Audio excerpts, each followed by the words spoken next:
Hi, I'm John from Power Probe, and I want to show you how to perform an insulation test with our PPEV tester. So real quick, you're going to take the insulation testing lead set. Looks like this.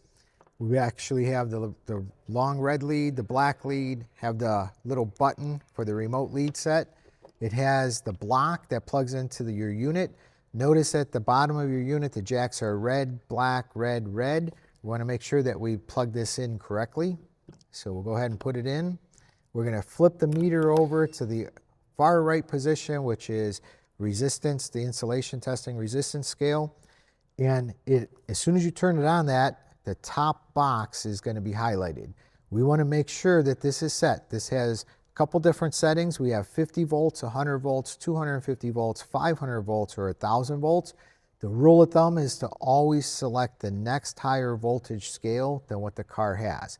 This happens to be out of a Toyota Prius. They operate about 220 or so volts. So we would want to make sure we have the 250 volt scale. But to change that scale, if you're working on something else, we just use the up and down buttons. So there's 100 volts, 50 volts, 1,000 volts, 500 volts, 250. So the meter is set up and ready to use at this point. Two ways we can do the test. This orange harness has 3 different leads. One of them you can clearly see I've actually shorted, so we can show you what a good test versus a bad test looks like. So we'll go ahead and we'll do it both ways. I'll show you a good one first. We're going to take the black lead, hook it up to a ground. So the ground is going to be right over here. We're going to take your red lead. First we'll show you how to do it the more difficult of the ways by using the button on the actual meter, because it'd be real nice if you had 3 hands. And go ahead and hit the OK button. And we've got 40 gigaohms. So that's a lot of resistance. We would compare that spec right to the OEM specifications. This would be a passing test for this scale according to Toyota's documents. Now let's do the same test. This time we'll use the remote lead, and we're going to do it on a shorted one. So same hookup procedure. We go to a ground.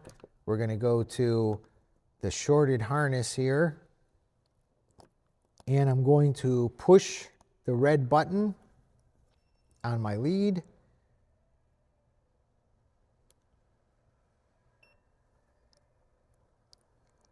And we see that we have a dead short. We're no longer even on the gigaohm scale. We're on the kiloohm scale. And we have 100% connection between this test lead and the ground connection. So it's a very simple test to do. If you do it on a car, remember you want to make sure that all the high voltage has been disconnected, and in that process you'd want to make sure that you have your high voltage glove set on. Thanks for watching.